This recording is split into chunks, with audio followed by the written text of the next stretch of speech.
Welcome back to Natural Gas World's weekly overview of the news in the global gas industry with me, Joseph Murphy.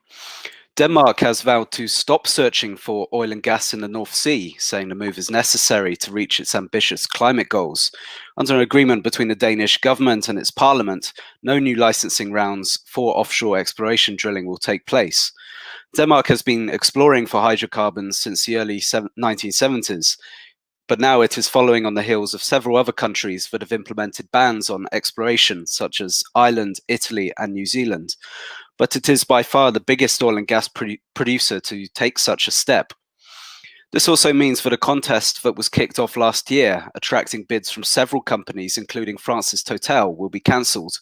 This is the final nail in the coffin for Danish exploration, which has been in stagnation for years. The country's last discovery was 5 years ago.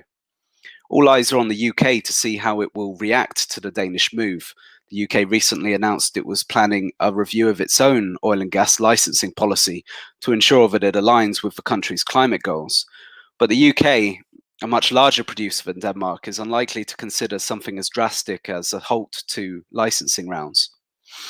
Nigeria needs to make greater use of its abundant gas resources to reduce energy costs, bring down emissions, and drive forward economic growth, the head of its LNG exporter, NLNG, Tony Yatar, said in an online session this week. Nigeria is better known for its oil than its gas, boasting the status as Africa's biggest crude producer. But with some 5.4 trillion cubic meters of proven gas, in reality it should be considered a gas nation with some oil, Attar said.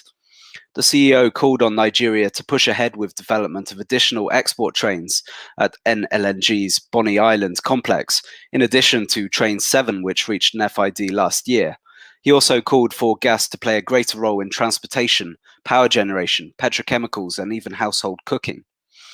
While other gas producers have publicly described hydrogen as an opportunity, Attar said it posed a threat to Nigeria's gas industry. Hydrogen is seen as a key way of decarbonizing industry and is widely expected to see substantial development over the coming decades. It can be produced from gas, but many countries instead want to develop hydrogen from water using renewable energy-powered electrolysis, despite its significantly higher cost. This would displace the use of gas. In other news, France's Total has taken a 17% position at the Energean Costa Azul export project in Mexico, less than a month after US operator Sempra Energy took a final investment decision on the plant. As we've covered in the overview before, Energean Costa Azul will produce 3.25 million tons per year of LNG in its first stage, and Total has agreed to take 1.7 million tons of this supply over 20 years. The project will target Asian markets. And situated on Mexico's west coast, it benefits from being able to send cargoes to these consumers without having to use the Panama Canal. Moving over to the Middle East, Oman has established a new upstream vehicle called Energy Development Oman, which will take a shareholding in national oil company Petroleum Development Oman and manage the state's interest in the prolific Block 6 oil and gas concession.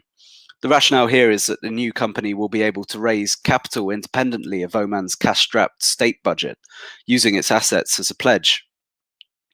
Meanwhile, Texan producer Occidental has been awarded an exploration concession for onshore Block 5 in the UAE. Occidental will take 100% interest in the concession and invest up to $140 million in exploration.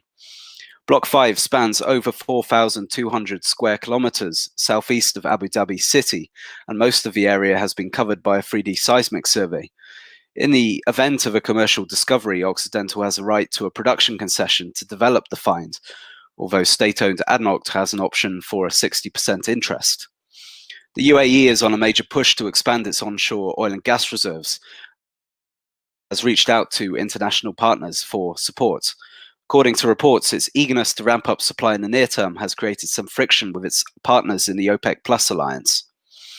Lastly, London-listed Energean has revealed it is in talks to acquire private equity fund Kerogen's 30% interest in the Karish and Tanin gas leases off Israel, raising its ownership to 100%. The pair have entered into an exclusivity agreement, giving them 30 days to cut a deal. The terms are still under discussion.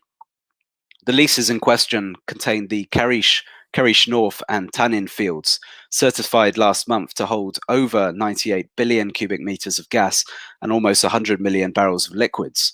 A final investment decision on developing the Karish and Tanish fields was reached in 2018, and first gas is expected in the fourth quarter of 2021. This has been Natural Gas World's weekly overview of the news in the global gas industry with me, Joseph Murphy. Thank you, and see you next time.